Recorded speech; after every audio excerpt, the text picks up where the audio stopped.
Why have mimi tainena na tumsifu Bwana. Now I have Tuimbe na tumsifu Bwana.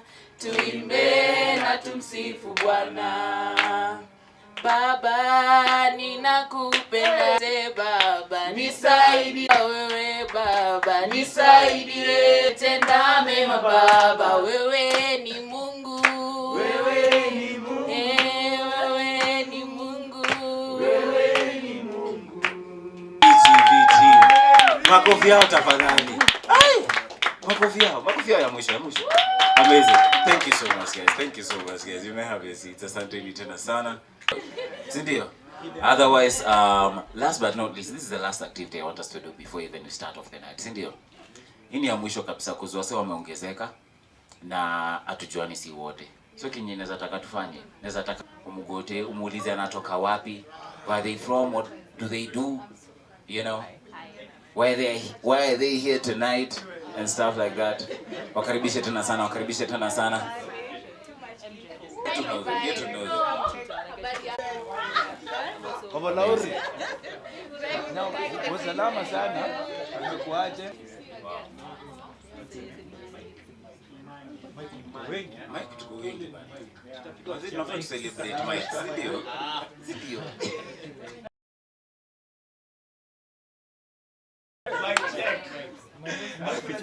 Mike tuko wengi bro. Crazy. But anyway, from where you're standing, you're sure you've said hi to everyone that is here. Everyone that is here in this tent. From where you're standing, you're sure you've said hi to everyone that is in this tent. Sindio? Yes. Amazing. Na umejua jina, si hata hi pekee, kujua jina. Sindio? Hiyo itakuwa important. Nitauliza.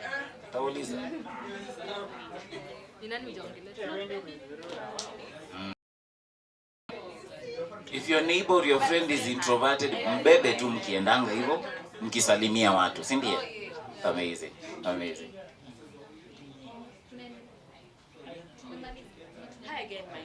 Kila mtu. Wow. Tuko sawa, si ndio? Tuko chonjo, tuko set. Thank you so much guys. Thank you so much. Even as you have your seats, feel free to fill these seats that are up on mbele. Feel free. Usiwahi tense ni viti zenyu. And yeah. Thank you so much. You may have your seats. Bye.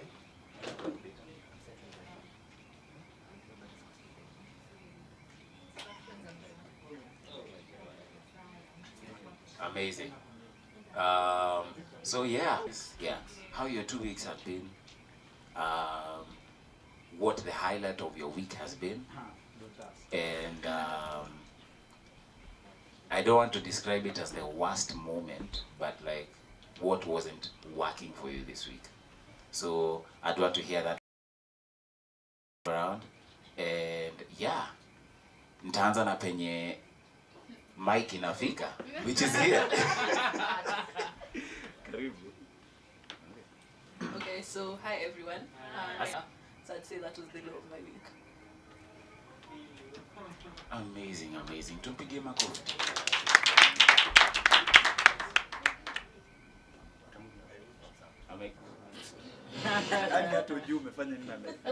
Let's just say that. Let me just cover it with it's been interesting, a low moment. Part of that week being interesting has been nimekuwa nikireflect my life here. We're being serious people. Yeah.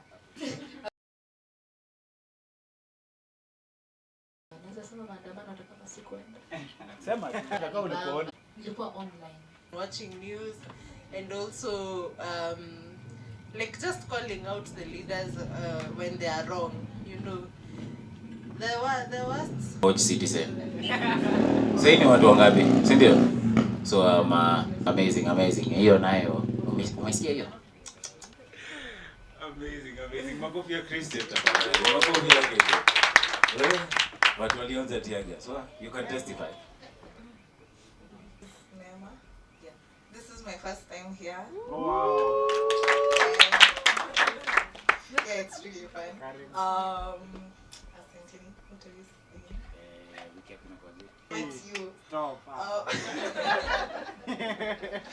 Oh my highlight. Remember, guys. Yeah, I guess that's it, right? Asanteni sana, makofi yake tu. Wow. Inaitwa discovering talents. Praise God. Amen. Praise God again. Amen. My name is Lady. My friend here is called Lynette. Yes. And my highlight of the week. Nimeweza kumaliza exam. Hallelujah. Yes. And also I've seen this verse that has really spoken to me. Psalms 45 verse 6. Siko sure. The Lord is with her. She will not fail. Amazing. What's up? Kofiti. Praise God. This is my second time, so it's great. They've been mixed. I wouldn't really say a low moment, but for me, I think the pressure to a job. But the biggest highlight has been yes, and you say in the word, it's about courage. So you guys be courageous. Used to be my highlight, actually. Is the highlight of my 2 weeks. Yes, I'm happy finally government, so I don't want to say it's a low moment seeing the protests. But it was not to get to now join the politics of the government, sindio? As a millennial, I hope sasa kwa siasa, sindio? Last but not least.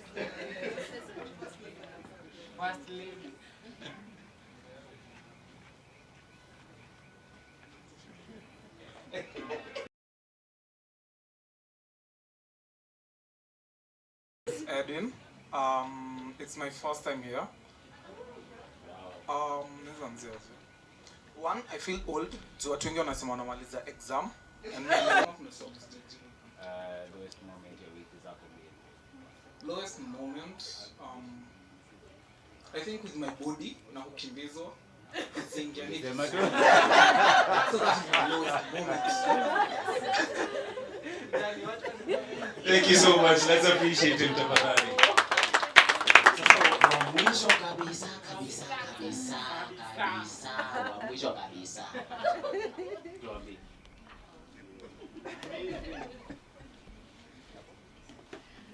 Hi. My name is Shalva.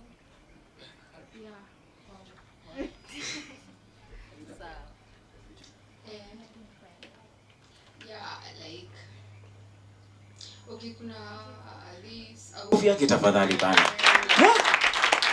Watu wamefanya coding, you can unaweza jua hiyo stress inatokea wapi, si ndio? Umesikia di kuna language. Unacheza. Amazing. Thank you so much guys for making your way here. It's an amazing evening. Si ndio?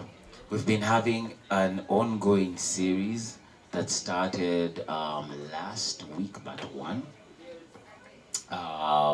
Yeah, and to everyone that's joining us right now, mazima kofi yao bana, jo wase wameingia sai. Karibuni tena sana. Yeah, we've been having an ongoing conversation. Kuna viti ziko hapa mbele bana. Sijui kama tunangoja bishop yoyote ama hakuna bishop guys. Sawa, hizi viti ni zetu. Hizi viti zote zenye mnaona hapa hivi. Hizi viti zote ni zetu. Hakuna guest speaker or anything. Sawa, it's only us. Either way, we've been having an amazing series versus millennials. That has been the title. We aren't necessarily fighting. Sindio, ni tunaangalia two differences. Just trying to bridge the Gen Zs. Makofi ya Gen Z, bwana. The millennial. Kuna wenye waliskipiwa hapo, sindio?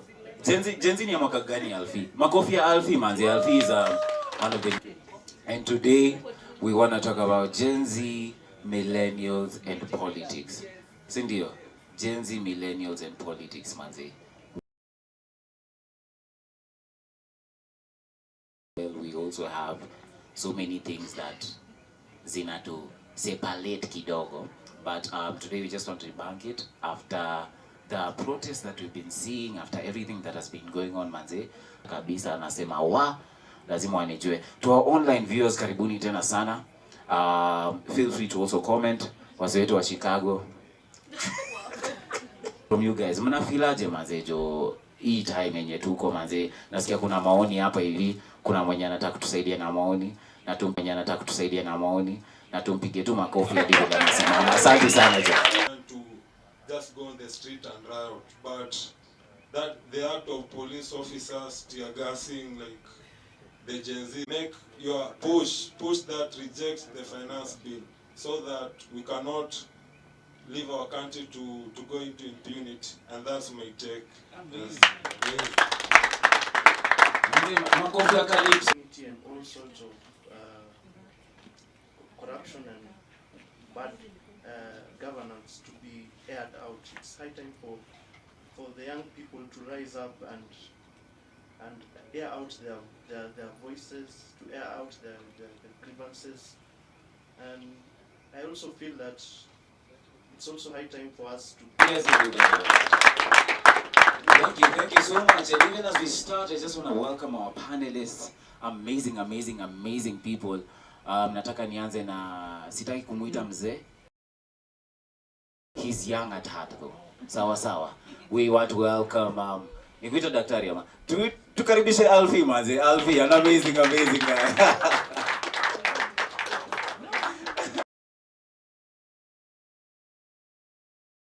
Two beautiful ladies hapa. Amazing people. Nini sasa amtaki niseme shughuli.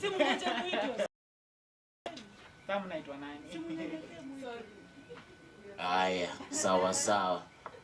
Either way, lakini karibuni sana. This is Hope and Wendy. Amazing. And masaa imefika sasa ya kuwaachia. Asanteni sana. Si nimesema Hope and Wendy. Haujisikia? Wendy ni mgani na Hope ni mgani? I know. Yeah. We don't know them. Sasa wacha niwaambie.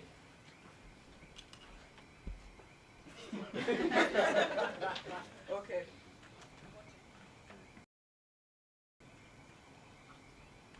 All right. Hi guys. Hi. How are you? How many of you guys went for Mandamano?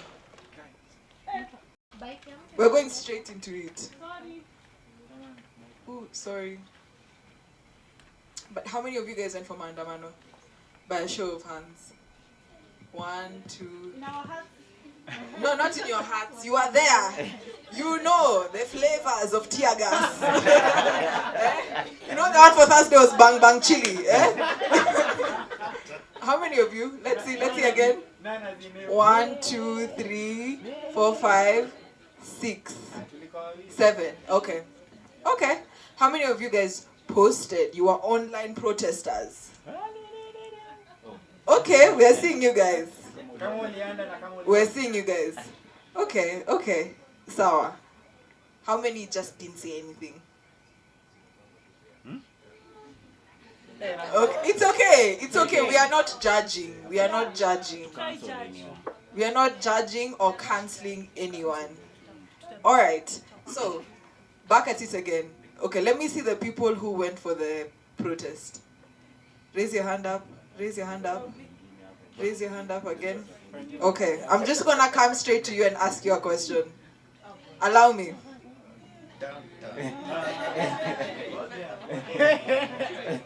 I'm going to start with you. Who is your MP?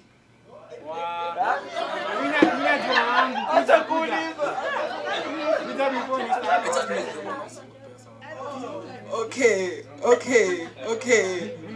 When najua, who is the MP?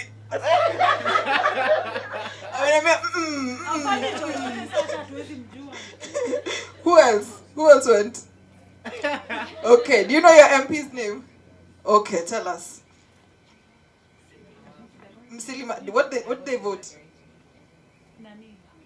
They vote. Yes or no? No, they voted no. Okay. All right. All right. Who is your MCA?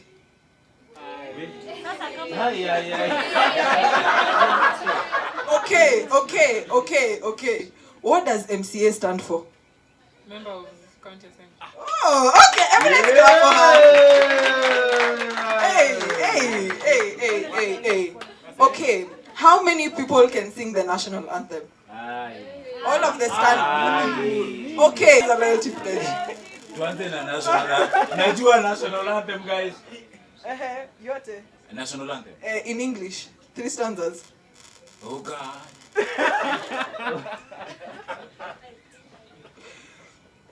All right. That's a good icebreaker to know where we are at. Gen Z is a very social justice oriented generation as well. But we also need to demystify that not everything is a trend. It's good to be informed.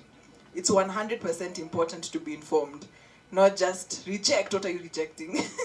Not just protest. No, it's important for you also to know who are your MPs, who are the people leading you, who are this and this people. So not everything is just a trend and all.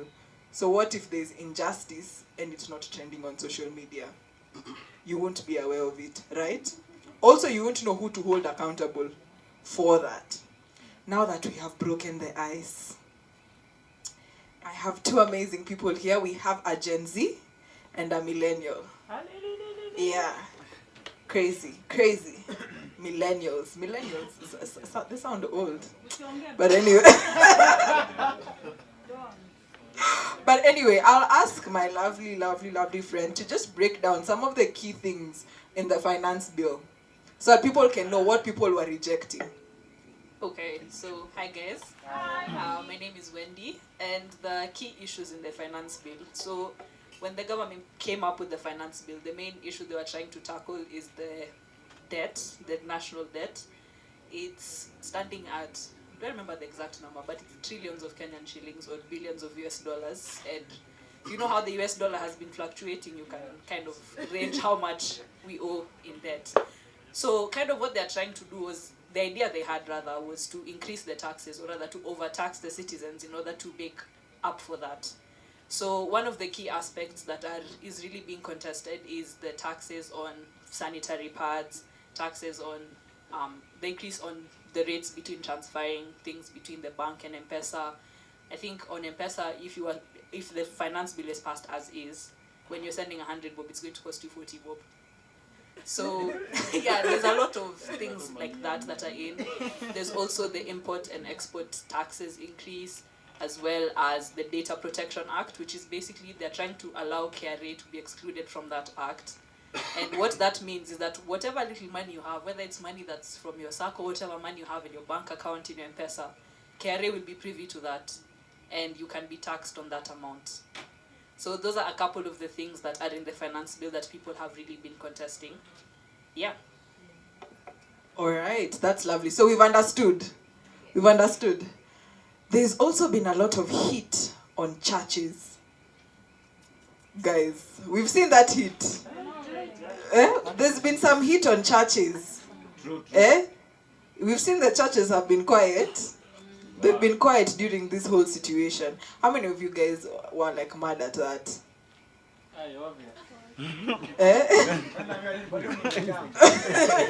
And all. We were seeing some. If you were at the Maandamano, I was there myself. I know the flavors of tear gas. I was fighting for my life. It has proven how you need to be fit 24/7. Being ready. But the underlying thing, if you saw some of the posters that people were carrying, I remember one that said, Kenya is a testament that prayers can't fix bad governance. That was another one. There was another one of, maybe we need to say the finance bill is gay so that the church can say something about it. There was another one of, God is not an elected voter, a registered voter. So God has nothing to do with the voting system and all. And then there was the issue of protesters being closed off from the church when they were seeking safety. And then police officers being housed in a church. That was also an issue. There was also the thing of the mosque, Jamia Mosque, shout out to them. Honestly, They had doctors, they had everything you might need on speed dial in that moment.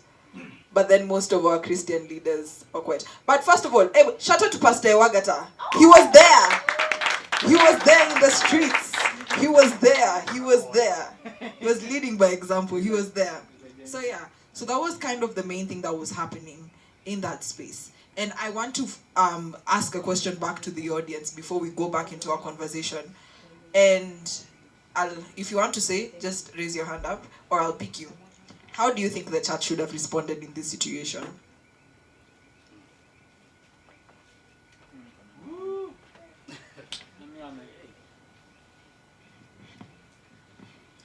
Praise God. So I feel sidelines because 90% of our population were Christians, so they have a very huge voice, and they have a very huge influence. I felt you cannot release assuming I'm a parent, yeah? I cannot let my kids to take the full responsibility yet. Influence to ensure this is much smoother without any need for demonstrations. I feel they have and they cannot afford to stay on the sidelines. World.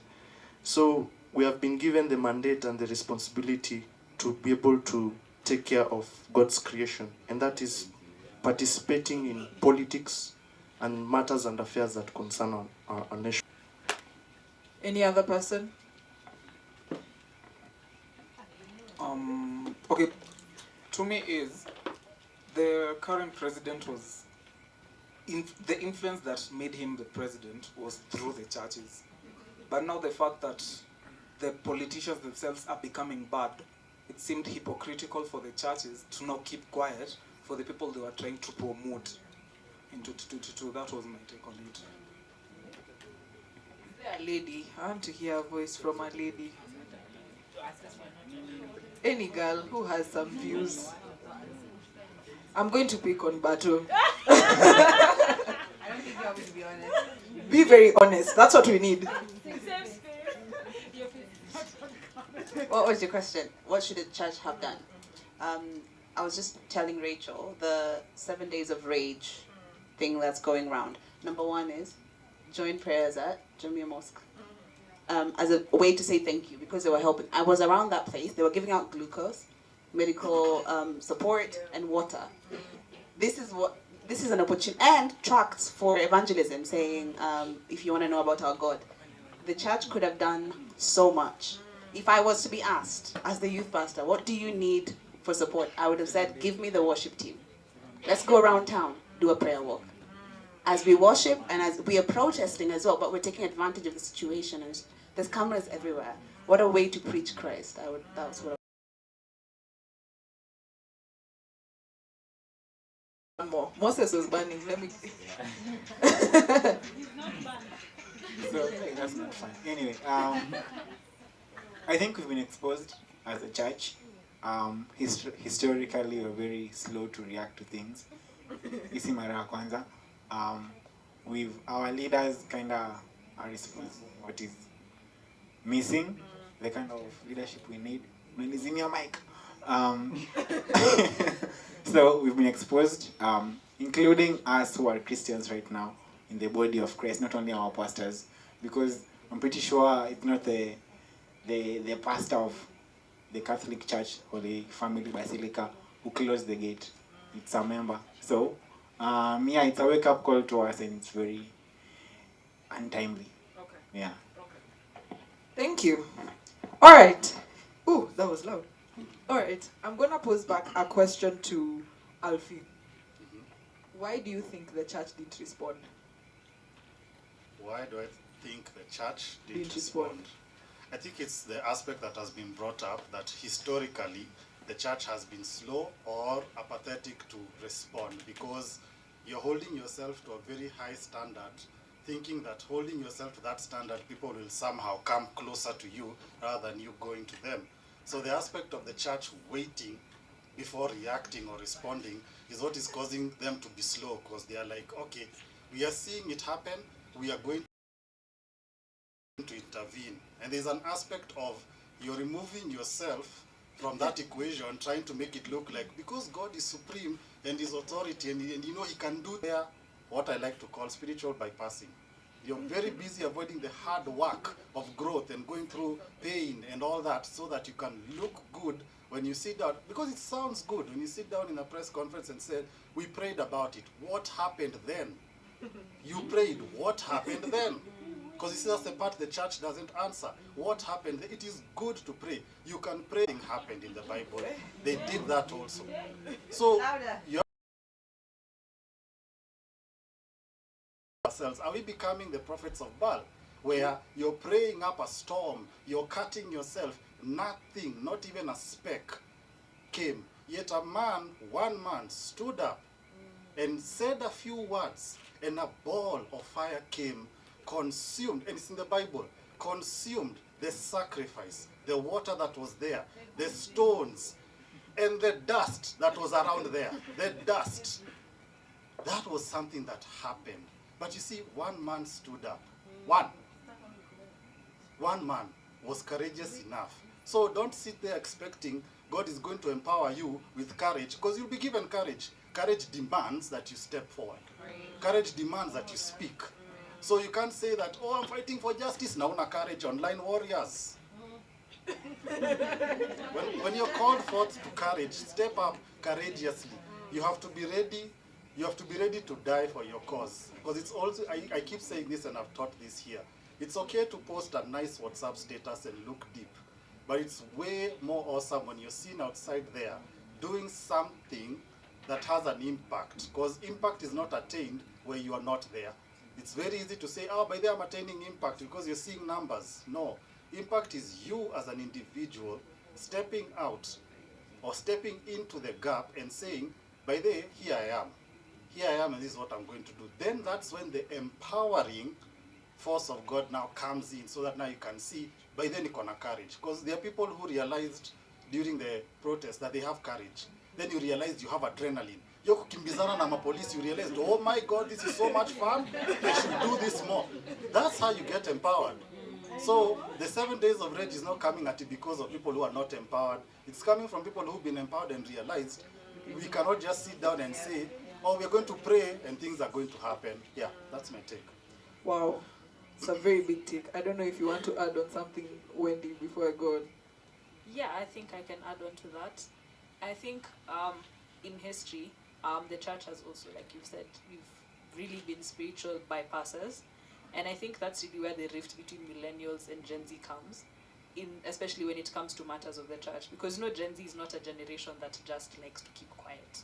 If we see something wrong in church, we want to call it out right there and then.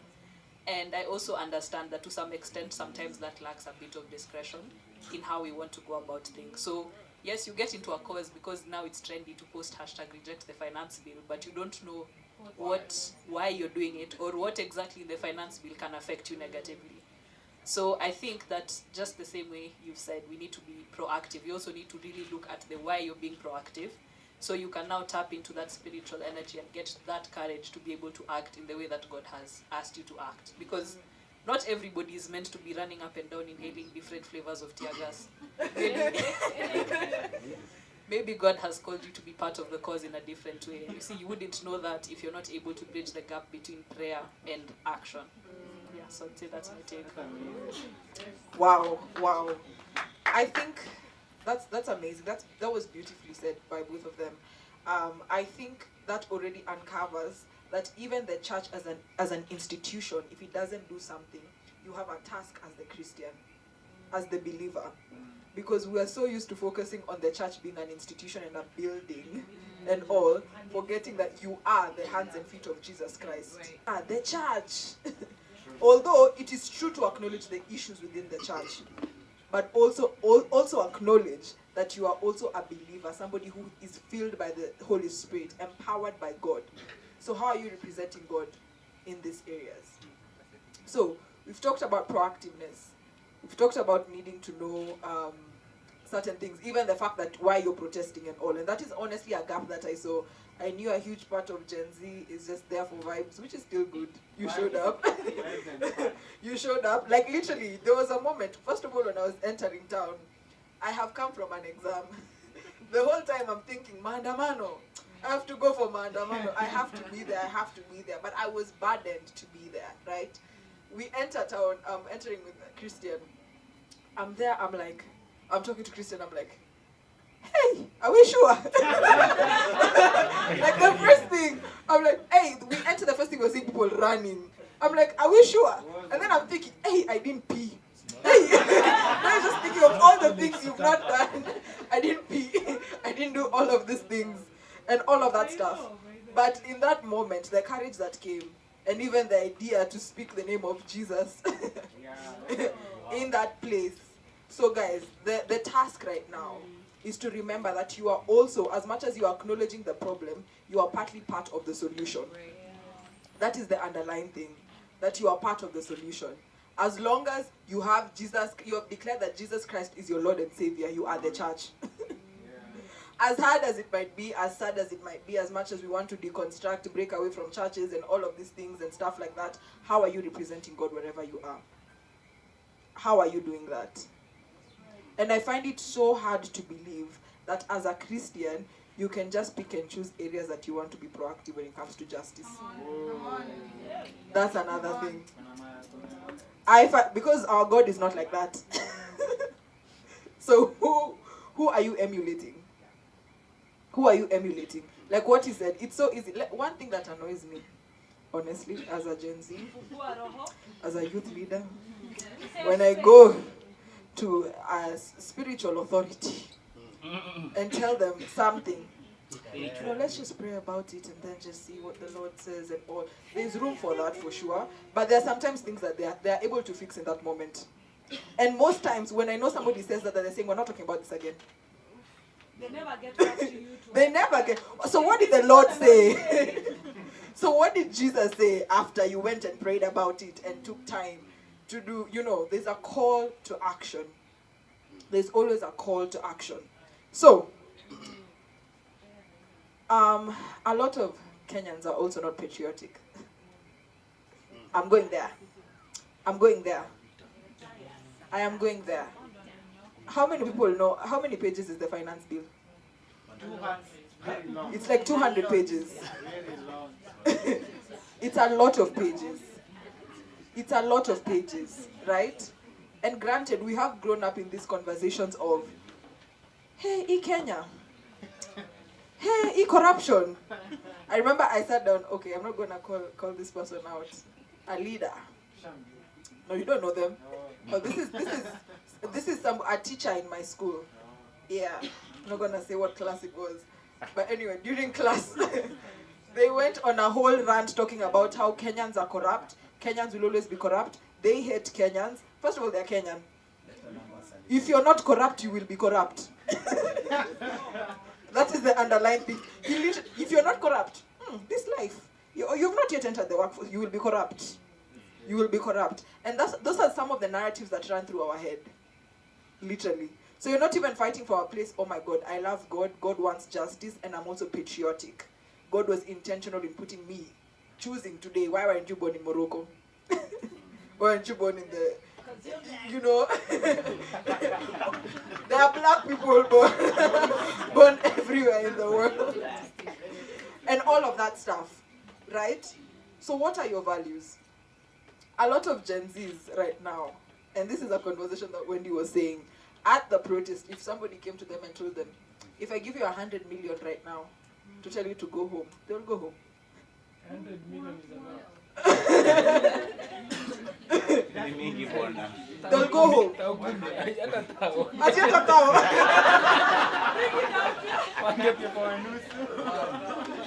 But you see, but you see, that's also a sign you don't know what you're fighting for, or what has put you in that place. Which is why I started with the conversation. Who is your MP? I've seen all of them. The MPs who betrayed you. Do you even know what your MP voted for? Like literally, do you even know what your MP voted for? Do you know after election when Ruto, you're not going to go and knock for Ruto? You're not going to go to State House and say you want a meeting, but you can get your MP. Your MP is the one who is serving you in this specific moment. So you don't even know who to hold accountable. So what values do you have? What values do you have? People don't wake up and steal 100 million, guys. How many of you have been stopped by cops already? Umeshaanza kusema wa? Sasa nipatie mtu 500 niende. Like one and two, you know, all of these things. And I also was with certain people that I know of yesterday when we were at the protest. Some people were so, they were like, by the way, me if I get arrested, I know my way out. They know their way out and all. So what values do you have? What values do you have? And I want to ask Wendy. Wendy has lived both in Kenya and Rwanda. Just talk to us about that. What are some of the cultural differences so that we can explain to these people? Okay, so I went to Rwanda when I was 16. So you can imagine, you've lived here your whole life. Peak of COVID, you go to a different country. And the first thing that came to me very, very quickly was that Rwandans are very respectful people. Not just to each other, but also to how they address their leaders. So not to say that Rwanda has not had corrupt leaders or leaders who've done things that they did not like. But you won't hear them calling their minister whatever. You won't hear them calling their president Zakayo and other short stories. Another thing that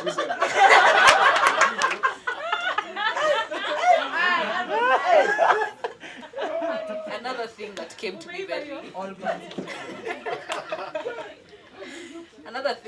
me very quickly was how much they love their country. You know, as students in school, you know, you want to compare and contrast and say, you know, compared to Kenya, and I had a friend who was Cameroonian. So we're like, compared to Kenya and Cameroon, Rwanda is very boring. Do you know, we were almost beaten up. We were almost stoned. We were like, how dare you say that about our beloved nation? And it's not just in their words, but also in their actions.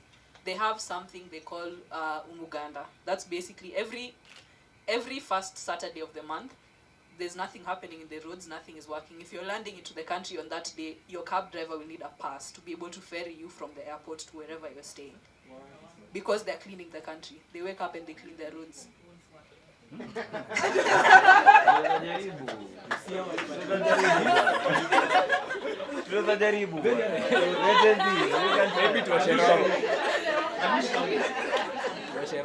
And as if that's not enough, the next day they follow it up by a car-free day. So from morning until about 1 p.m., there are no cars on the road. So wherever you're going to either bike or you're going to walk. That's it's for everything. Whether you're going to the shops, you're going to church, figure out your way to get in there. Even the president. Oh yeah, and the rules don't work like that. For them, there's no one who's exempt to it. Because I remember there's a story I was being told by one of my teachers on how the president went to a certain village. So imagine Ruto has gone to like Laikipia or something. He's sitting in a baraza, village baraza, and people are coming and they're addressing their issue. So someone came and said, my children haven't received bursary money. And the Minister of Education was there, and President Kagame looked at him and asked him, why don't these children have the bursary money? And right there and then, he was fired. He was told, if you're not doing your job, you're only working for the people in the capital. What's the point of your position? And you see, that's the level of accountability and respect that it starts from the citizen, the school child who knows that I don't litter my plastic bottle. Not because the military will come and find me or I'll be thrown into jail, but because I know this is the beauty of our country is because we don't have plastic bottles. So it really starts with you. And you know, as a Kenyan, it really compelled me to come and think about myself.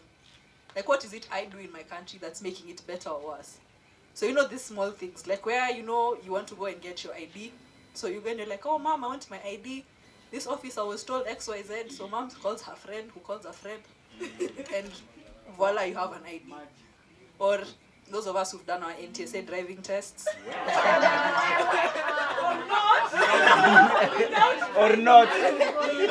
Yeah, you see, it's those small things that come down to our character as people. And something that I'm really praying to see happen in Gen Z is, you know, we've lived the story of Kenya is a corrupt nation, everybody is corrupt, and to some extent all of us have benefited from large and small versions of corruption, whether or not you are aware of it. So now, as we are calling out these leaders, are you able to have that value to say, myself, me Wendy, as a Christian and as a Kenyan citizen, I'll not be corrupt. So if the officer finds me driving without a license, I'll go and follow the due process. It might not be pretty, I might sleep in a cell. But am I willing to do that? Am I willing to follow through with that process and just be the example that I want to see? So, like Hope has said, there are people I know who are protesting, who they are the child of an MP or the child of someone in government. So they're just protesting for the views. They can go and take a picture and say, yes, I was protesting. But they know if they're called, it's one phone call. Literally. The people you work with, those of us who are in university, you work with, and you'll be doing things at night, and they're like, me, even if the cops come and get me, I'm just calling my mom. I can't go in. I'll be released. In fact, the police car will come and drop me at my house. Wow. So those are the major differences, I think, come down to patriotism. How much do you love your country? How much do you love your country, and how much are you willing to fight for what you want to see in the country? Yeah, so that's what I'd say. Alfie, do you have anything to add on that? Yeah, it's also how much are you willing to fight for your country and how much are you willing to be a responsible person. Because before you become a responsible citizen, you need to be a responsible person. And that's where you need to be grounded in values. What are your values? What are your personal values? Values are not, values that are yours become values that affect others. And that is why there's this thing that when you start understanding leadership, and I started now understanding what leadership means, is where now you understand there's a concept of, there's the office of the president, then there's the presidency, then there's being presidential. Those are three different things, because you can walk around saying that you're the president, but are you presidential? Do people see you and see the character of a president? And you see values build into your character. What values you hold build into your character. So what are your values? Personally, I have my own 4 personal values, which I'm never afraid to say. My values are humility, honesty, integrity, courage. I hold myself to these values. That means if I'm saying I'm going to be humble, humble means I'm teachable. I'm teachable. I can be taught by a 2-year-old, I can be taught by a 84-year-old. I am teachable. I remain teachable. Then, honesty, it means I can speak the truth with love. Therefore, I can come and tell you something that is honest and real with love. Then integrity. Integrity is knowing the right thing and doing it. Because people know the right things. The doing it is the problem. Then now courage. Courage means I can speak with boldness. Sitting here, being recorded, this thing might go somewhere else. And mtu atasema, as a radical human being, I would rather. Because if you say you're a Christian and you love Christ, Christ was radical. Was radical. So you don't start associating yourself with someone who you're not. You can't be doing that. Because if you say you're a follower of Christ, that means you have to stand on the integrity that is stood in. Because when Christ came, the Roman Empire was ruling. So he was a radical. They had been ruling for 800 years. And then this guy comes and starts talking about, I am the Messiah. So that was problematic in those days. That was problematic. But he stood on the one thing that was his character, that I am the Son of God. He stood on that. So for each and everybody that is here, listening to me and those also online, what are your 4 core values? What are your 4? Just find 4. And then if you can find those 4, how would you define them? If somebody was to ask you to define it, how would you define it? Then, once you can be able to identify, define something, you can leave it out. Because that's how you do it. Define it, know what it is, define it, leave it out. Because we always fail to finish the equation. You can know what you want, you can even define it, but if you're not living it out so that it becomes you, therefore it becomes your character, it's not going to be visible. And I remember I was sharing with a friend of mine, and I was like, when the inauguration was happening, when Kagame walked in, you could tell that was a president, because the values that they extol, as you've heard in Rwanda, walk with him. So when he goes, he's carrying the Rwandese people. The values that the Rwandese people uphold. He's a walking value system, because they came from him to his people, from his people back to him as the character. So as he walks with that character, that is what is called being presidential. So you know the difference of somebody who's presidential because it is intrinsic. It is inside of them. It's not the big car, it's not the security, it is the man himself was presidential. You could tell the difference. You could tell who's a leader versus who's trying to be a leader. You could tell. And all of that is just based on character. Find your values, your personal values, to identify and become character. Not become a character. You become character. Wow, wow, wow. Before I transition the conversation, anyone with a question so far? Anyone? Is there anyone? Don't be shy. I'll come to you. You have a question? Yeah.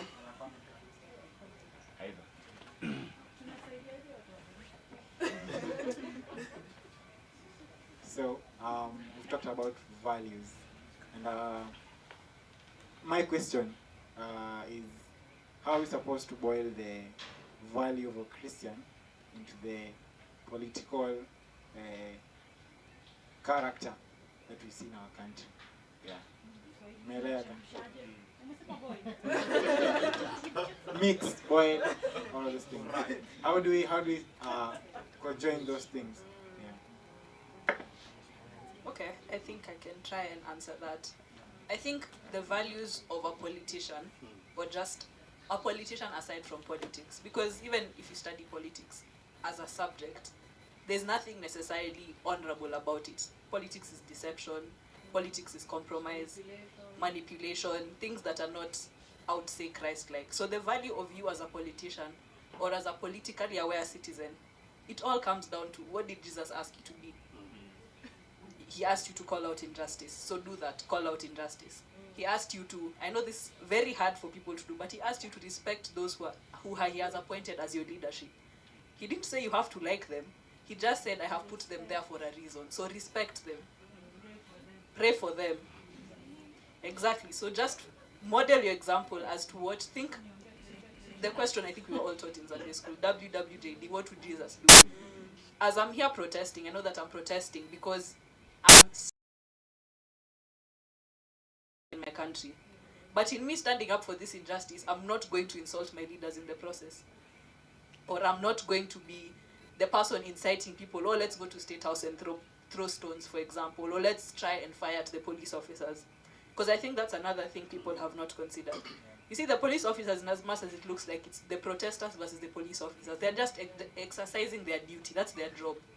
Their job is to protect, and that's the orders they've been given. So saying, oh, because like the police officer who lost his hands, unfortunately, I saw people online, making comedic about it. And I'm like, it's not a laughing matter, because this is someone who's suffering. His children are suffering. His family has lost livelihood because of this. Yeah. So you being that person who's politically aware should just be modeled after Christ. So because this person has been injured, and that's an injustice that has been done to him, see how you can meet him in that gap. Don't look at him as, oh, he's a police officer who was shooting tear gas at us, so he's not going to be affected by the finance bill. He obviously will be, but that's just his job. Yeah, so that's what I'd say. That's great. Do you want to add on to that? And also, there are 3 characteristics of values. I think I didn't mention that. The first thing values humanize you. That's the first thing. So if you're identifying your values, find values that will humanize you, that fundamentally will make you human. That's it. That's the first value. Number 2 characteristic of any value you're finding out, it will leave you out. That means after you're dead, your value will still continue. So people will talk about you based on your value. That becomes your legacy. Then number 3, your value is something only God can give you. Only God can give you. Nobody can give you courage. Only God can give you courage. Nobody can give you humility. It's something that you have to practice in that space. Because if you try and do humility outside of God, you'll do it fairly well, but do it in God, then you'll understand what it means, what she's talked about. What have you been called to do as a Christian? Because it's very easy to love that whole concept of be the salt and light of the earth. Do you understand that salt is consumed? Do you understand that light has to be put somewhere high to be seen? So if you're saying you're the light of the world and you're posting there wearing a t-shirt,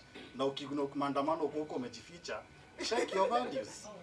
Check your values. How do your values dictate these nice things you talk about that Christ has talked about, but you don't understand the cost? Because there is a cost to it. If you say you're the salt of the earth, what does that mean? Salt needs to go and flavor. For it to flavor, it needs to be consumed. You can't, when you munasema ati ni bang chili hiyo yenye mlitumia ati, you have to consume it. You have to consume it for you to know what that is. So there's an aspect of being grinded. There's an aspect of being hurt. There's an aspect of suffering. And if your values, also just answer the question number 4, do not cause you to suffer in some way, then you don't have values that are strong. Your values are still steeped kidogo into compromise. So yeah. I think before I give you to ask your question as well, we can have a reflection moment, right? Like if I met you in school right now, somebody will say a different story. Hey, Wendy is speaking at YHub. Is that the same person that we know? Oh, this person in church is very different, but this person in church is very different, and this person in the street is very different. Who are you? Genuinely, who are you? Literally, even at home, who are you? You can't compartmentalize this. You can't be a different person at home, a different person in church, a different person in... You don't have value. Any values. You don't have any values. You can't be lukewarm. And a chameleon. So who are you? And how are you representing God in those areas? Because the underlying conversation here, even as we are fighting injustice, even as we are going about against these things, not necessarily because it is our right, it is because that is what the Lord stood for, right? God is a God of order, God is a God of justice, God is the God who meets weak people, God is a God who protects. So who are you? Who are you mimicking? Who are you emulating? Not even mimicking, emulating. Yes.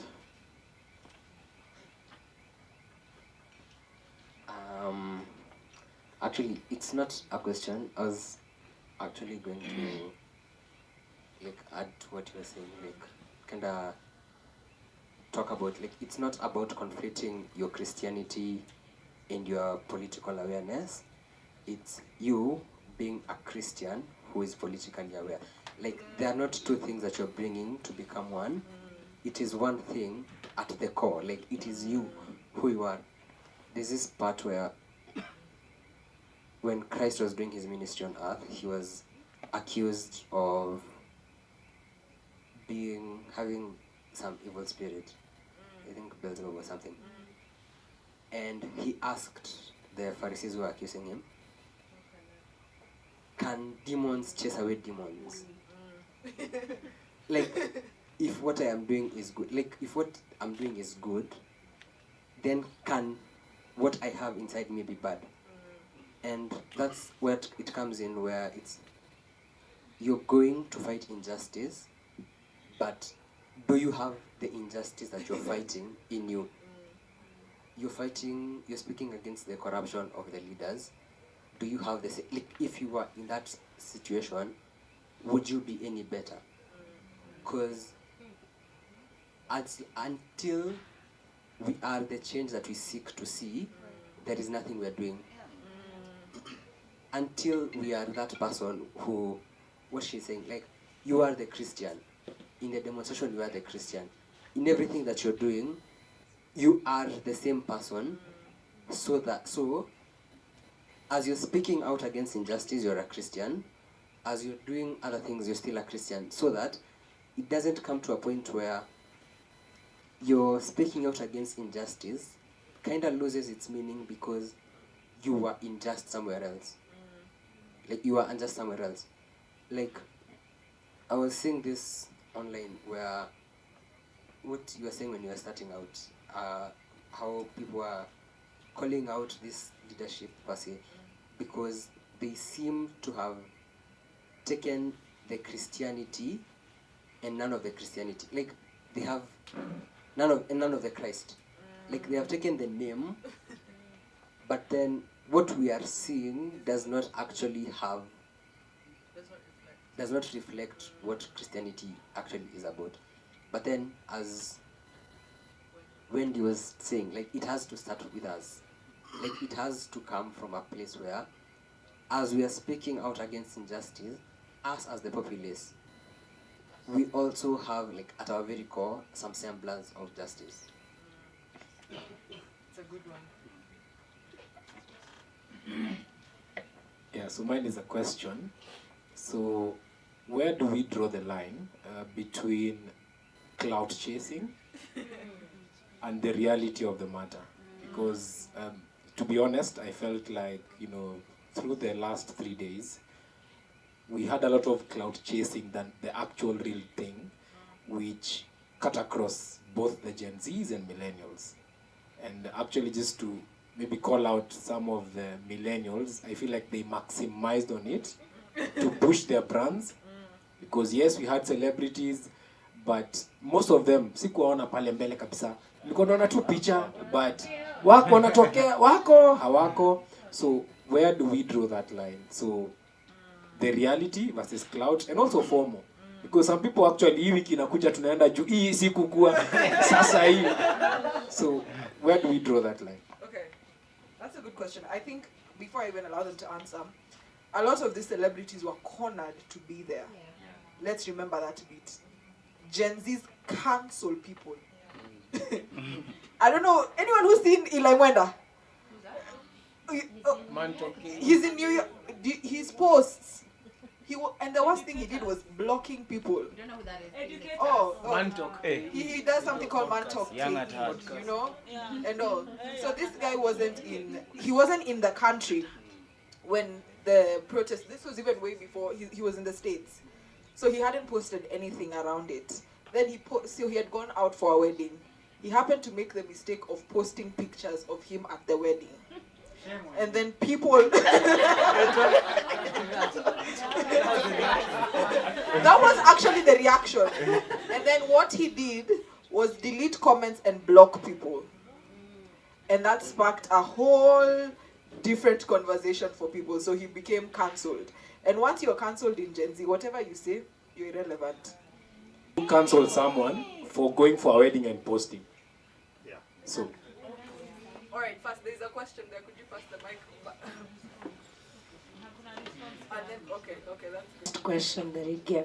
So for cloud chasing, millennials were the ones doing the cloud chasing, and yeah, I'm very Gen Z in it. Millennials are the ones who were doing the cloud chasing because they were coming out. I was at the demonstrations. I'm a journalist by profession, so I was covering the events. So millennials wanapenda kiki. Watakuja kwa demonstrations, and what they do is being at the back, amkupata zile gender reveals. We got the gender reveal water. So chillax millennials. We got the gender reveal water. People that the cloud chasers, wanakuja show up for 30 minutes, then they leave. We were there until the house. When you start up, you'll start up by 50K as your before taxes. If 50K, the total taxes ikikuja like total, you'll get 29,000 per month. The normal person is getting currently 38,000 after you've been told you're receiving 50, but in real sense you're receiving 38. The normal person is earning 70, you're going to receive, like we receive 50 something, now we'll be receiving 45, 47. What is that? I don't care what other big finance bill, although I know what it says, according to my profession, I have to know. But if I have to go in a Gen Z way, I don't care what it says, as long as at the end of the day, the total taxes gives me no opportunity to earn as that money. So that's why we are waking up. That was the number one trigger that triggered the whole Gen Zs. So if you say it's formal, it's okay. Tuesday sikuwa, nikaulizwa nitakuwa Thursday, nikasema I have to show up, let's go. Formal but nime show up. Formal but at the end of the day, nime pass the message sija pass, nime pass. Nilika mpaka tukachoma get air, state house ama tukuka, nilika. Were millennials there? No, they were not there. They didn't even show up. They were just there for 30 minutes and going. So, if you start going that way of factual or not, just know millennials are just tribal people and they don't know what they want. Gen Zs, you are go-getters.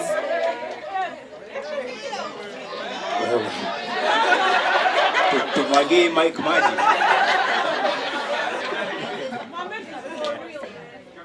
Can I just say, by the way, I am the last millennial. So I'm more Gen Z than I am. We're not complimenting each other instead of like being like, you guys did this and you guys, we're closer to each other than like with other older generations. I feel like we've lost if you're from that. I'd also like to say that, like, how would you know this is a millennial, this is a Gen Z, once you're out there? You know, there's heightened emotions and all that, you know, and instead of there's no resource. We we are actually losing. We are losing the fight already. If that is what you are talking about, we are losing the fight. If we have to now say, you know, you did, you did not do, and then, you know, like form, you know, you are a Gen Z, you know, you are millennial, please. I think we're already losing it. We shouldn't be like that. Another thing I wanted to say, you know, I think we are not being compassionate in terms of what he was mentioned. You mentioned about the counseling thing. One of the things we keep on forgetting is that we are talking about being like Christ. Remember, I cannot do everything you can do. There are people who have the courage again to go to the streets and brave the police and the tear gas. There are people who have anxiety or mental health issues. There are people who are just not comfortable. What happened to respecting each other with our differences and being compassionate? Because I can go and fight and scream and whatever, doesn't negate the fact that you can stay home and support me in whatever way. There are people who are sending M-Pesas. There are people who are sending M-Pesas for people to be bailed and they weren't able to go there. There are people who, you know, did other things, you know, probably the fact that on X, the trending thing got to whatever. It's not because everyone who was on the street was the one who was being a keyboard warrior. There are people who are pushing the agenda. So I think we forget, and we forget that, you know, because you aren't in the streets, you've done nothing. It's not like that. We should be compassionate to each other in a sense of understanding. Just because you're not next to me on the street does not mean that you're not doing anything about it. Because at the end of it all, it's going to affect all of us. And then also remember, there are people who are just like a deer in the headlights. You do not know what to do. We should be compassionate to those people as well. Just because they have been quiet, they have not talked about it, it doesn't mean they do not know what's going on. It could be they do not know. They're just lost. They're just a deer in headlights. So we have to approach this. It's our fight as Kenyans, yes. But how are you approaching it? You don't have to cancel someone else because they are not in the fight with you. Not everyone was a Mau Mau fighter when it was happening. There are women who are cooking food, taking food. There are those who stayed home to take care of their families. You know? And then, yes, so we are all part of the cause. So this thing of now we are starting to fight at SG millennials, Gen Zs did what? We're already losing it. We are losing focus. Yes. And even some of them were given fare by their parents. Who are millennials? I have a question on the same line of compassion. While I don't excuse, I think, yes, if you can't go to the street, there's something you can do.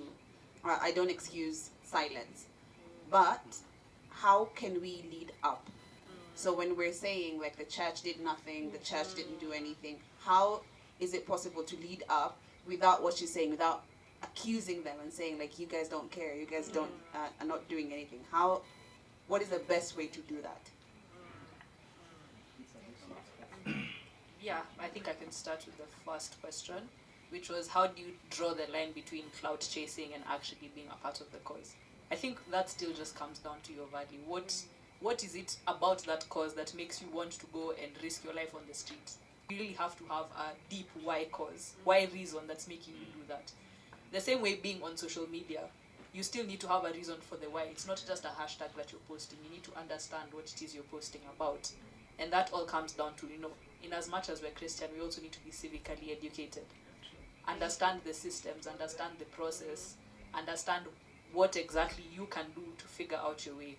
And also the fight between Gen Z and millennials. I think Gen Z, we're a very radical generation, which is both a blessing and it's also a disadvantage to us. It's a blessing because millennials have been here. They've seen different presidents, different regimes. They can help us with the implementation part of it. We've not seen that many, Part of the cause. So I think it should really be focused on more why you're fighting and what are you fighting. Is it just the finance bill? Is it a specific part of the finance bill? Is it just for... I didn't go to the streets personally, but I made time to make sure that I've read up on what is going on. I'm sharing resources for the people who are on the streets and making sure, okay, yes, I know Hope has gone to protest. Where is she? Did she get there safe? Is she okay? Did she make it home? So just having everybody work as parts of the system and not fighting each other. Because, you know, for those of us who there's nothing we're going to be doing there. So that's what I'd say. I just say as well, be very cautious. You all need to be posting this. Oh, you all need to be doing this and this. You all need to be doing what and what, and all. And I've seen this happening over and over and over again. And I saw it heavily, the cancel culture heavily with the Israel-Palestinian issue that is ongoing and all of these things and stuff like that. That even people are right now, Kenyans are saying right now, it's crazy posting something, you even eating when there's when people are rejecting the bill and all of that stuff. Be very cautious, but also not forgetting that you're consuming the media. So it's very easy for you to enact, just repost something, not understanding the messaging behind it. Like I remember one time I was like, oh, seeing something, so I reject the bill and all of this, I was about to repost it. And then at the end it says, oh, and for all of you guys who are silent, and all of, we just going insults. And I was like, wait, hold on. What image, what am I echoing back to people? So when it comes to cloud chasing, all of these things, it just goes back to the individual. We cannot be able to control why everyone is there. That's just a fact. As long as the gospel is preached. Yes, that's what I was saying. As long as that happens, even the cloud chasers, the numbers helped. The numbers helped. The numbers helped. You know, even the people who are just there for vibes, they helped. For fun, people were like, "Twende pale penye tunasikia," like, "Yeah, iwashi." It wasn't even about, for certain people, but it helped and all. So I think it goes back to the individual. Why are you there? You're not able to control what your neighbor is doing, what the other person is doing, why they're there, and all of that stuff. Before I give you, yes, no, you're good. Okay, then you had. I just want you to touch on both of you, all of you should touch on this. You've talked about the hype of the moment, and I want to give an example. The cop who lost his arms. The cop who lost his arms. It's easy for us, considering we are consuming the media, it's easy for us to be like, serves him right. Like, why was he doing that? What if I saw someone was like, what if it landed on someone's head? Like all those things. So it's easy for us to get angry and actually rejoice in someone else's suffering, which we shouldn't. So my question to you, probably what you should touch on, how do you, as much as you say, be like Christ, I mean, it's a never-ending journey. I think till Christ comes, we'll continuously try to be like him. But in the moment of whatever things that are happening and the consumption we're doing of the media, how is it that we should be able to come back and be like, it's an unfortunate incident, I shouldn't be rejoicing because of this, or I shouldn't be taken up with the wave of whatever is going through, so that, because that's how hatred, resentment creeps into our hearts. So probably you should touch, like, how do we get, things have happened, I am feeling angry, which of course we have a right to because of the things that are going on, I'm feeling stressed, I'm feeling depressed about this. How do we get to a place where we are grounded and be like, I'm championing Christ even as I am protesting, or I'm championing the rights of, or I'm being patriotic, in this particular state, but how do I get to, get myself to that place? Yeah. I can start. Okay. I think for me, one thing that has helped is, the more you consume the content, it really gets ingrained in you. And if you're anything like me, if I see too much content of the same thing, I can end up getting overwhelmed, and it's like I'm carrying the burdens of all these different people. So I just say disconnect. Take an hour or two off, go read the word, talk to God, tell him how you're feeling. Because at the end of the day, he is your friend. Say, God, I'm feeling like this. I don't know what to do. And when you go to him with those kind of requests, he'll just speak to you and tell you, Wendy, I want you to just pray. Or Wendy, I want you to be peaceful. Wendy, I want you to speak good about the people who are, attacking others. Or, attacking others was something people have been saying on Twitter. I want you to speak good and speak blessings over them. Don't come at it from a point of, oh, you shot tear gas at this person, or oh, you shot this person, or oh, you did this. Just being able to ask God to let you let go. And just be peaceful, speak blessings, and be able to pray for those people who are there and pray for both sides. Pray for the police officer, protesters, pray for the leaders in how they choose to handle it, because there's a reason God has allowed all this to happen. So I think for me it's really just the curfew enforcement and children being protected, because a lot of kids died in the process of implementation of the curfew and all of these things. And then in the process of all of that, there's what is happening in America, the racism issues and all of these things and stuff like that. So this is the narrative, the thing that was constantly consuming. And then that's a time where you have nothing else to do. You're literally on lockdown. The only thing, we all even lost track of time those days. You're literally waking up at 7, whatever time, we don't know the day, all of these things, you're on your phone, you're whatever. So the things that I was constantly consuming just kept on making me angrier and angrier and angrier and angrier all the time. As much as I was raising awareness and all of these things, figuring out what to do, I genuinely became a very angry person in the process. And for me, in that moment, I realized that even when you do research, you realize that social media is not made for Christians. Like, it's not catered towards Christians. There's always an underlying narrative that social media drives and all of that stuff. And for me, I chose a specified screen time for myself. And then I curate my feed to certain things that I want to see on social media. I don't want to live more drained and all of that stuff. That doesn't mean that I'm completely tone deaf to whatever is happening on social media. I'm still very educated.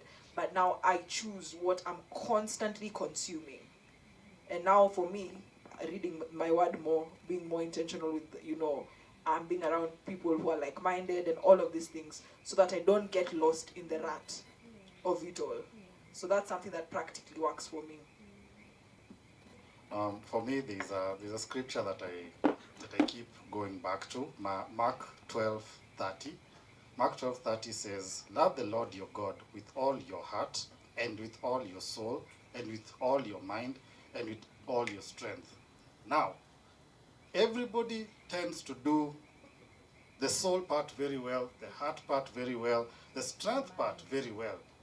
Strength part ni aka umeona dem mzuri kwa church unabeba viti ndio akuone.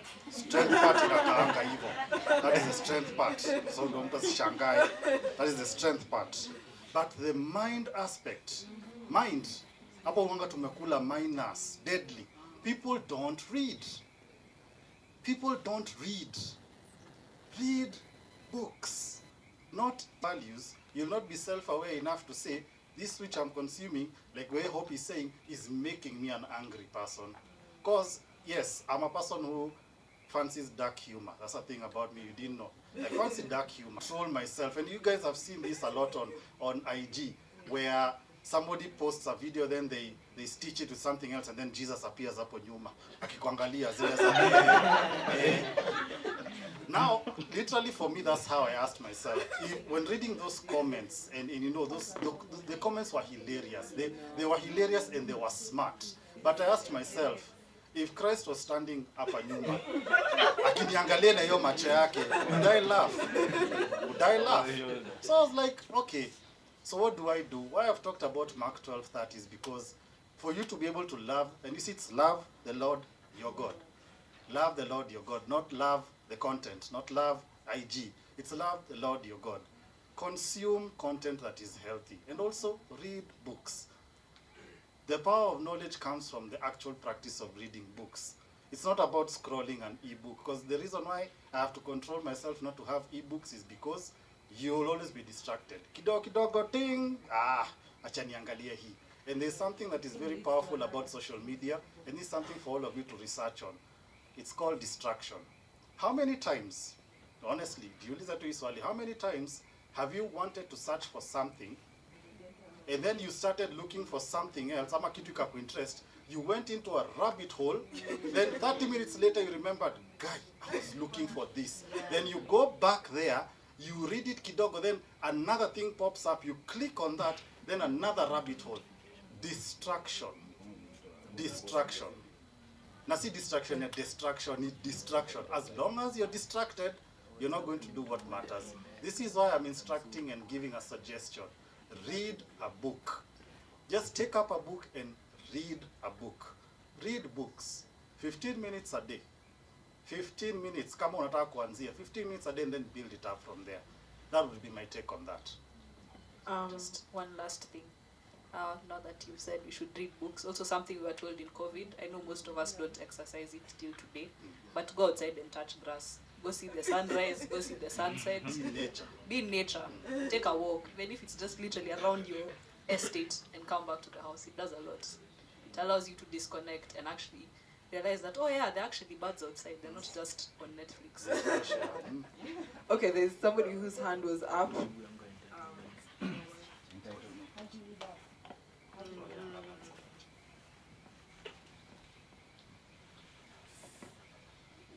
Okay, my question goes to Madam Wendy. She has talked about treating our leaders with respect, but the fact that remains is that our leaders, most of our Kenyan leaders are very arrogant, and you cannot expect us to treat them with respect. Like my MP is called Mwafrika. He's the MP for I think Roysa. Yesterday, like at night, some people were questioning him. Why did he vote yes for that finance bill? And someone asked him, like, can you give us like even 2 reasons as to why you voted for a yes? Very arrogant. He didn't give us like a very valid reason as to why he voted for them.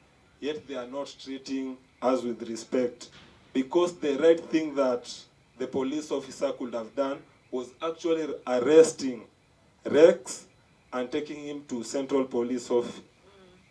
As to why people are calling our president Zakayo, is actually because he's not a man of his word. That is why we are giving him those nicknames. First, before he became a president, he was moving around with the hustler narrative, that he's a hustler. From my own definition of a hustler, because I grew up in the ghetto, a hustler is somebody who lives within his means. Like he's somebody who doesn't go where he can't reach. And 2 weeks ago, we saw him just flying around.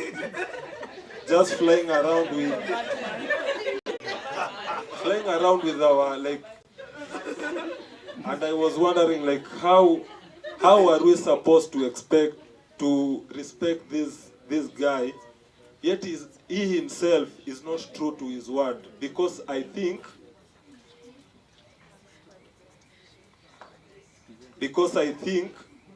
if he's a very respectful president during this hard time that our country is facing, he shouldn't be doing those trips that he's doing.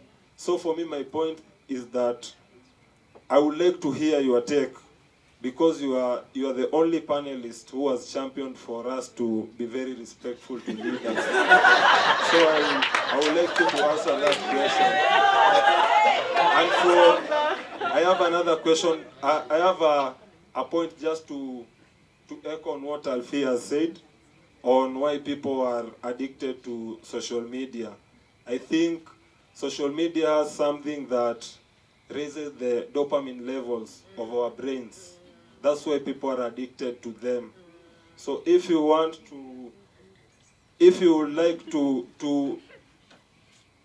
stop struggling with the social media addiction, I think you should start reading books by people like Jordan Peterson and Robert Greene. Like personally, I've gained so much knowledge from those 2 men. And before I sit down, I would like Madam Wendy to expound on that point of respect. Okay. So my point of respect is not just respect for the sake of it. Because in Romans 13, that's where God talks about that. You need to respect those he has put in leadership, because there's a reason he has put them there. And you know, God does not have to explain why Ruto is flying with a private jet or why he has chosen to make those decisions. Whether he chooses to give us that level of accountability is between him and the Lord. That's not something we, of course, yes, as citizens, we do have a right to demand that from him, but it's not an expectation. So I would say it's the same way, you know, in the Bible when it says honor your father and mother. It doesn't say you have to like them. It doesn't say you have to agree with every decision they're going to make. It just says respect. The same way in the Bible, it just says respect your leaders. It doesn't mean that I like Ruto as a person. It doesn't mean that when he does things, I don't get angered, I don't question. I'm just following what God has told me, respect. And in respecting, it's not just I woke up one day and said I'm going to respect Ruto. In fact, after being in Rwanda, it made me dislike this government even more. Because I remember I was at a conference and they were having speakers like Kagame, who was there. And then they brought Gachagua and I wanted to go under the chair. But all in all, it just comes down to praying. You know, my mother always would, I would really complain to my mom and I'm like, Mom, why are they doing this? How am I supposed to respect them and, you know, wear my Kenyan bracelet with pride when this is what they're doing at home and people are asking me why are they doing this? And she told me, just pray for your leaders. That's all God has asked you to do. Pray for them. And in praying, ask God to give you wisdom on how to respect them or how to be able to respect them. Because it's not an easy thing to do, I won't lie to you. It really is something that is spirit-led. Yeah. KJ is my Before these ones are picked, there's a question that Bato had asked about leading up. How do you lead up? So I'm passionate about leadership. I love matters to do with leadership. So when you said the word lead up, it hit on something that I really build upon and love. The definition of the word leading up is something that leads up to or prepares the way for something. So leading up, when you said that, I was just thinking of preparedness. How prepared are you? And that's a concept that I also have been learning in my life, because having been a former alcoholic and then now coming out of that, and then now rebuilding my life, or rather building my life, is a concept I learned about being grown in. Being grown in means there's a space where you find you want to grow, you want to get out there and do something, but then you find that you're being grown in, and in that place you're being prepared, you're being made ready for the role, because you cannot step up into something that you're not prepared for. And if you say you're a Christian, a lot of times Christians are grown in, and all of us have gone through that process where you're grown in. You find you're waiting on something, but for some reason you're not able to get at it, because there are things that you need to learn, there are things that you need to understand. The truth is, also just to echo his point, not everybody here is cut out to be a president. You're not cut out for that public office. You have bright ideas, but you cannot be what he is. And that's a truth that you have to embrace. Not everybody's cut out to be a general. Not everybody's cut out to be a soldier. Not everybody's cut out. So in your being grown in touches on your purpose. What is your purpose? What on earth are you here for? Umeletwa hapa, umefika miaka 26, 27. What is your purpose here? You're born for something unique. You're born to solve a problem in the world.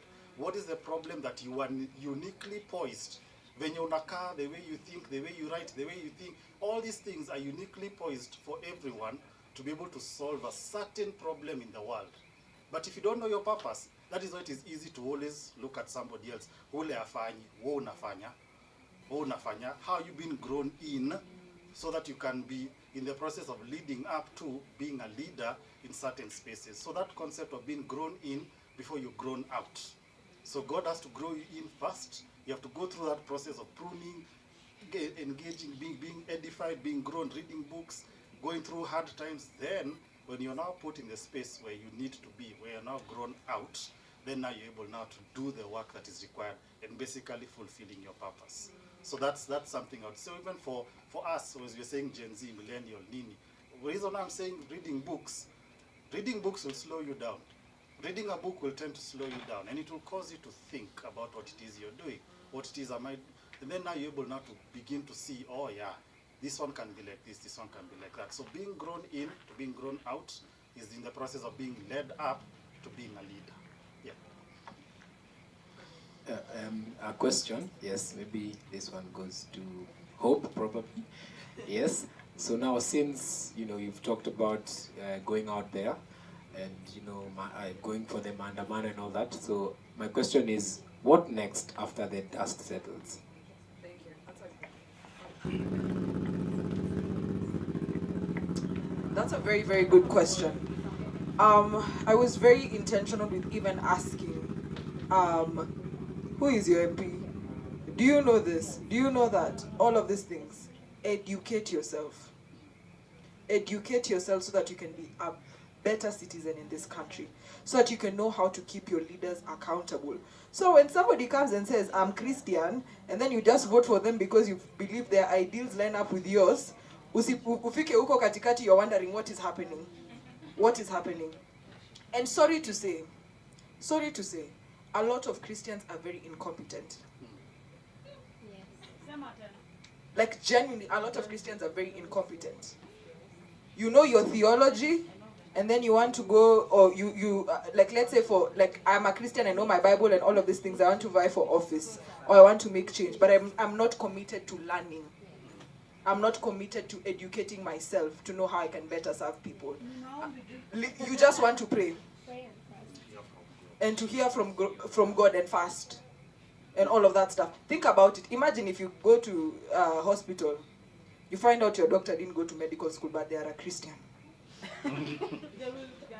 They will pray for your healing. The Lord will show me how to cut you open. Think about how impractical that is. Generally, think about how it is. So my main thing is educate yourself. Get into spaces where you can learn. Get into spaces where you're intentional with growing, with growth. How many of you voted? Yes, when the election was happening. How many what? Voted. How many Gen Z? Drop your hand if you're not Gen Z. Okay. A large population of Gen Z are not even registered voters. Right? There was a huge thing happening. Gen Z was experiencing voter apathy and all of that stuff. And one thing we've learned, that even despite the finance bill going through, we don't know how the end bill will look like. We know that our voices have power. That you yourself and together we are able to amplify a sound of change. So literally, how are you going to hold your next leader accountable if you don't have a voter's card? How are you going to say, literally, how are you going to do that? You don't even know who your MP is. So educate yourself. Educate yourself. Learn about these things. Another thing I've seen, I'm calling Gen Zs out. Right? Right now, all of these people who are making nice speeches on parliament, you guys are so serious about putting these people in power, forgetting their track record. Just because they said some cute little thing about the finance bill and aligned with your value in this very moment, doesn't necessarily mean you shouldn't analyze somebody's character, what they stand for, what they believe, or else you will be back at it again in the same place. Some of them will shoot their shots. Yes. You know? And all of that's not a good joke. But literally. So be intentional with learning, unlearning, and relearning. That is the next step. Get into spaces where you can learn. Get into spaces where you can even transfer the knowledge that you have learned and lift a brother up or a sister up. So the next steps look like, okay, so what does this imply? What was the underlying issue? I don't know if you can break down why they needed to be a finance bill and how it was impractical in terms of the execution bit and all of these things and stuff like that.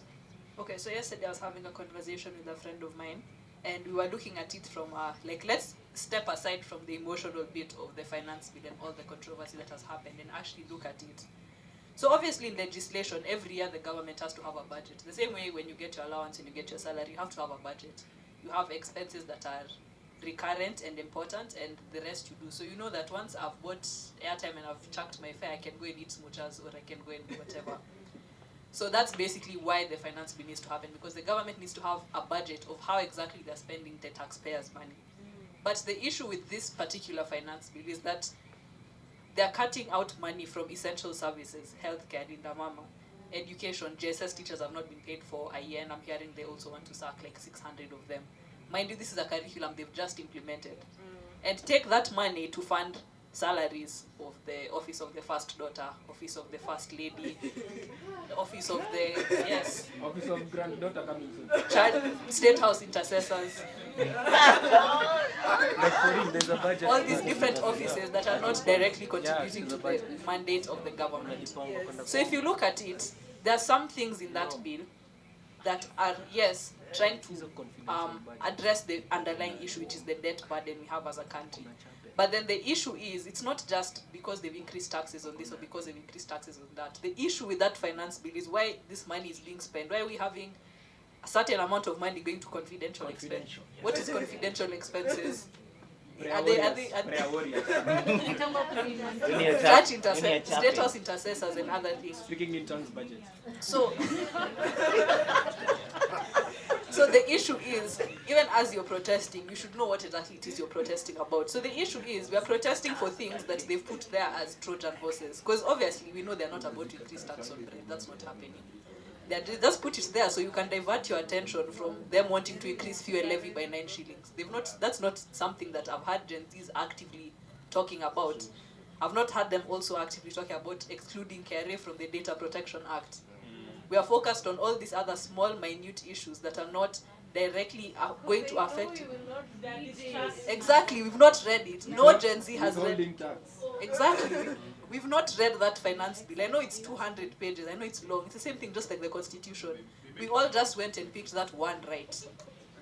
We have the right to picket and protest. What else is there? What other rights do you have as a citizen? Are you aware? So it just comes down to what Hope is saying about education. Understand what it is about that bill. So for me, what I would be contesting is, why is money being spent paying salaries and buying cars and paying intercessors and confidential expenses? And then you're giving KRA access to know that when my mom decides she wants to spoil me and send me 15K on M-Pesa, now you start saying, you're filing nil returns and you're getting money? I need you to pay tax. So that's what I'm saying. All right, Pastor Rose had something to say.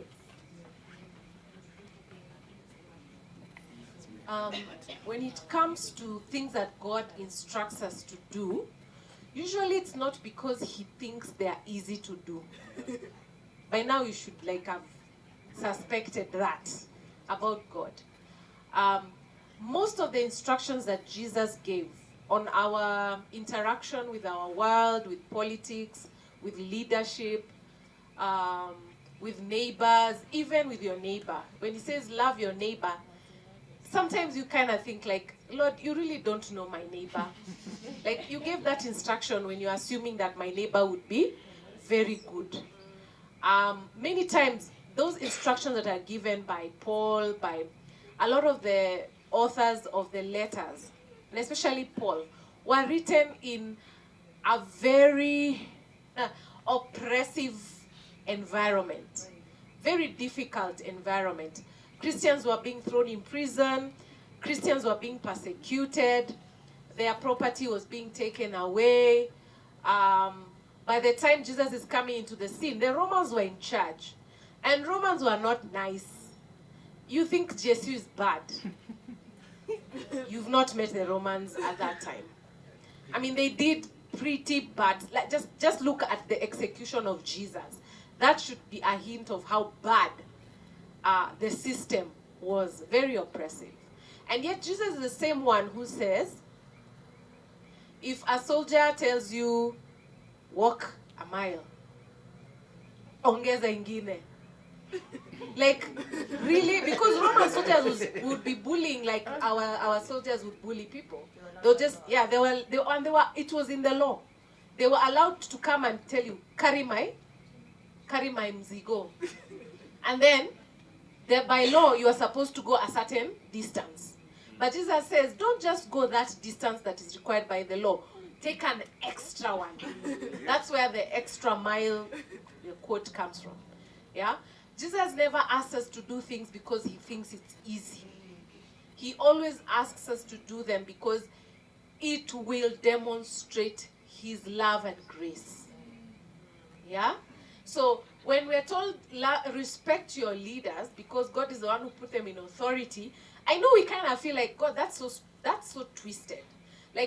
You are a good God, you're a holy God, you're a just God. Why wouldn't you put leaders who are godly, God-fearing, just, righteous. We have all these very crooked leaders, and yet your word calls us out to respect them. What's that all about? He's not saying that because it's easy. He's saying that because as we do it, it changes us, not necessarily the leader. Yeah, first of all, it changes us. And then we get to have a perspective that is different. Everything that most of the time Christ tells us to do is counter-cultural. And it's against the systems of the world. It goes everything against what we see. When Millie is saying you have to be a bad girl to rise up in leadership. A bad girl. To get, good girls don't get the corner office. Where is that coming from? Yeah? And yet, Christ says something totally different. Totally different. He says, go down on your knees, wash the feet, serve others. He says something totally opposite. And so, no wonder many times he would say, if you agree with me, come. If you don't, it's okay. Because this is not easy. I'm not calling you to something that is easy. And I loved to see a bit of kindness in the demonstration. I mean, there was this young man who was giving soda and water to the policemen. And I saw the confusion in those soldiers whenever they saw kindness. It's like, what? What are you doing? Like, this is not in my training. My training, I was coming to meet with hostility. I was coming to meet with rebellion. I was coming to meet with chaos. And yet here you are doing something kind to me. That changes things. That changes things. And I know we feel like it doesn't, but it does. There's a statement you make when you do things countercultural. And Christ is all about countercultural. He says, you are in this world, but you are not of this world. And that means a change of mindset, a total change, mind shift, completely different from what we think leadership is, from what we think relationships are, from what we think justice is. It's so different. And so we need to have the mind of God, honestly, for us to approach this thing well and to achieve what God would have us achieve as a generation. Yeah.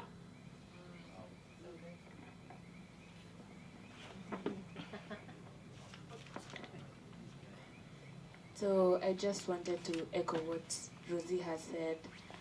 There's a verse somewhere in Psalms my dad told us, Kitambo, guard your heart with all diligence, from out of it comes the issues of life. So as a person, as much as all these things are happening and whatever is going on even in social media and all around you, as much as you're taking it all in, guard your heart, because whatever action you'll take, whatever things you're going to say, they're going to come from your heart. Yeah.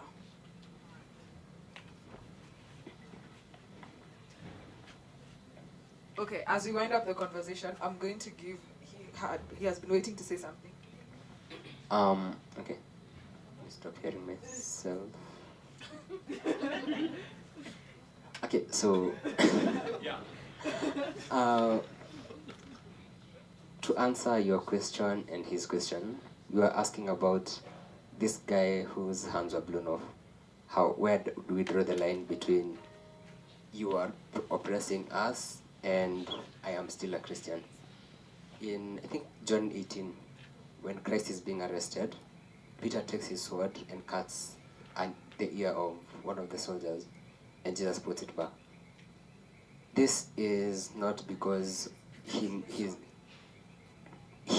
arrest was something pleasant to him.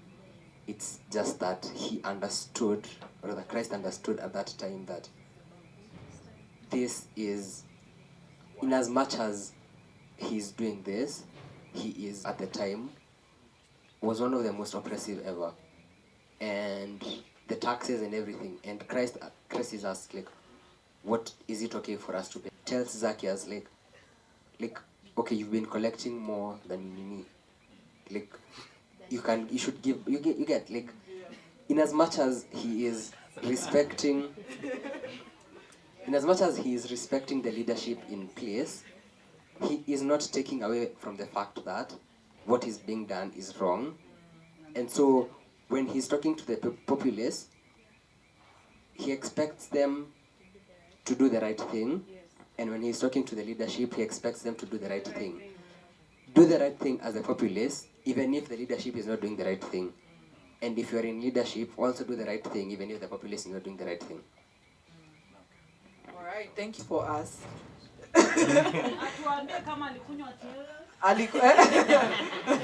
To answer the questions and close for us. So I'll go, your hand has been up for a minute. So direct your question to Pastor Wagata.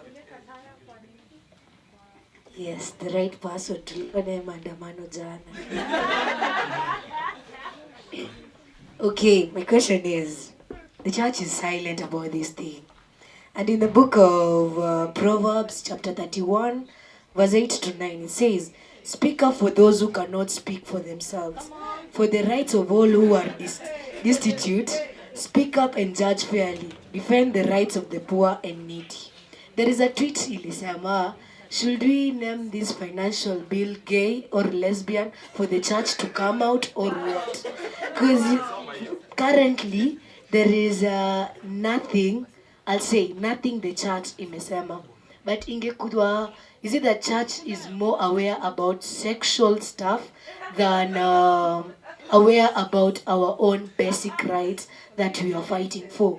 Is it that the church becomes more active when they hear kuna gay inakuwa introduced, kuna lesbianism, kuna queers, kuna bisexuals inakuwa introduced, their ears become so open.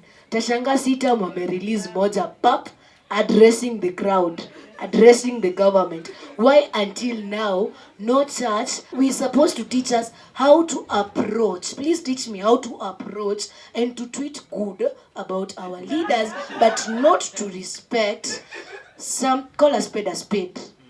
Find currently, like I'm a Costarian. Mohamed Ali didn't show up yesterday. He didn't. Jicho pevu. Nikimwita jicho limekufa, itakuwa shida. Itakuwa shida. It won't be a problem because the kind of Mohamed Ali I knew nikimwelect is not the same Mohamed Ali he is. Ako abroad ya jibamba apiga sherehe, mimi niko huku nalia nilikila tear gas na gender reveal waters. You see? So, my question is, address about approach, or now we will approach the leaders, because authority comes from God. But at the same time, the Bible has given us the freedom to speak up. Speak up. Isikuume kiniuma nitacommit suicide about financial bill. Hamtaki hiyo.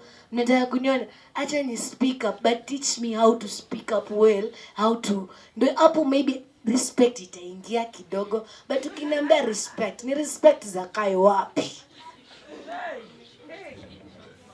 Okay. I'm here with you. Let him answer first. No, there's more.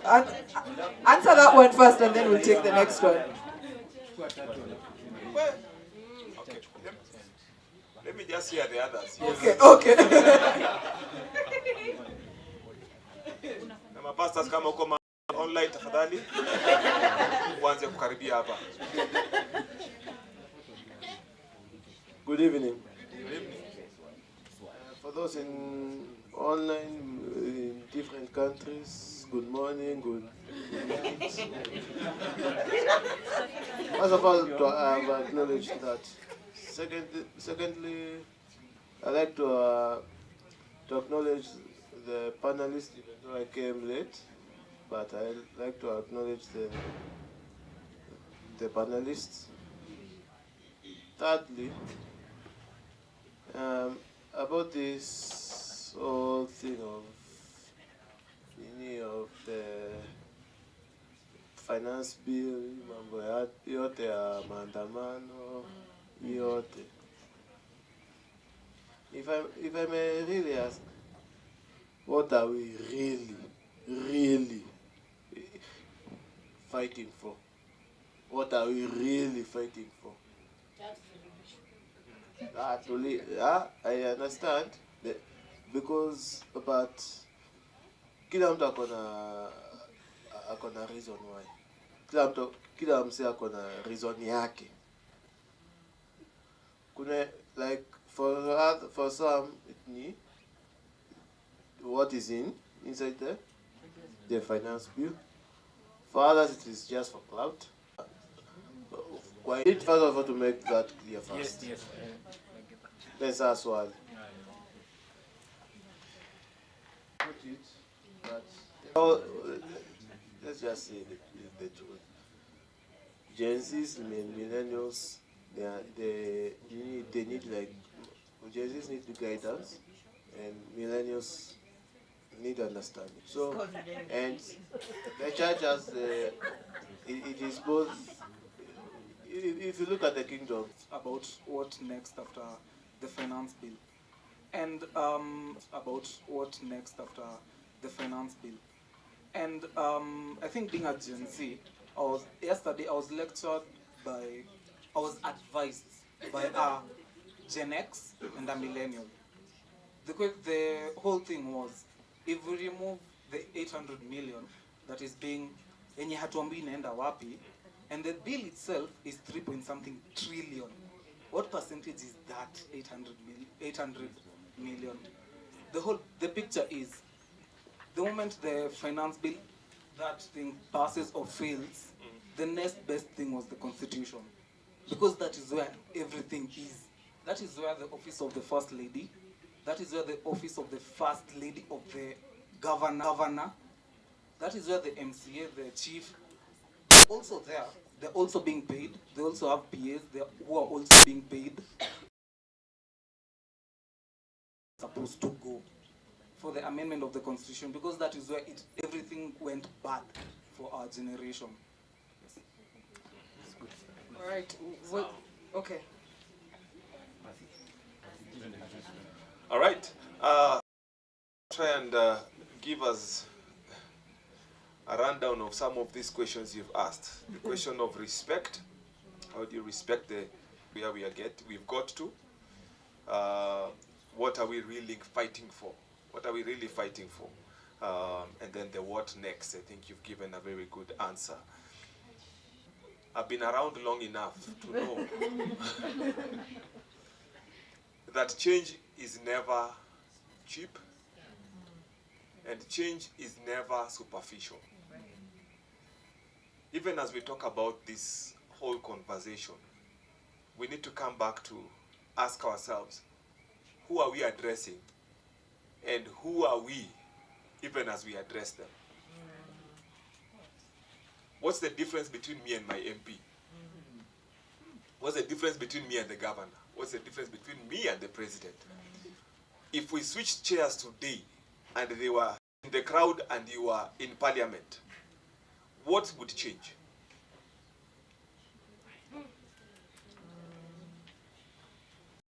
If today na hiyo raha yako, kupenda raha yako, you were sitting in that position where you had that 800 undisclosed million to use, will you land? Let alone take off and land. All right? Will our daughters be safe? About just the reality, what Gen Zs and leadership are talking about.